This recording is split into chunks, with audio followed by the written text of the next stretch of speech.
तो hey guys, फिर से लेके आ चुका हूँ एक और ब्रांड न्यू वॉच फेस की वीडियो। अगर आपको इस वॉच फेस को डाउनलोड करना है तो आपको क्या करना है, आपको सिंपली 3 डॉट में दिख रहा होगा साइड में, 3 डॉट पे क्लिक करना है। 3 डॉट पे क्लिक करने के बाद वहाँ पे आपको डिस्क्रिप्शन का ऑप्शन मिल जाता है। डिस्क्रिप्शन के ऑप्शन को आपको ओपन कर लेना है। देन गाइस आपको नीचे ही वॉच फेस का लिंक मिल जाएगा, वहाँ से आप वॉच फेस को डाउनलोड कर सकते हैं।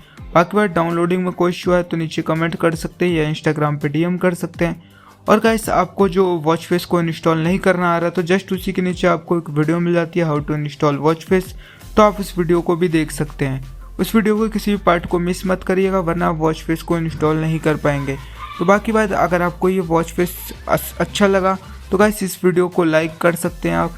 और जो गाइस इसी तरीके की वॉच फेसेस की वीडियो देखने के लिए आप हमारे चैनल को सब्सक्राइब भी कर सकते हैं। जब तक के लिए बाय बाय एंड टाटा, मिलते किसी और वॉच फेस की वीडियो में।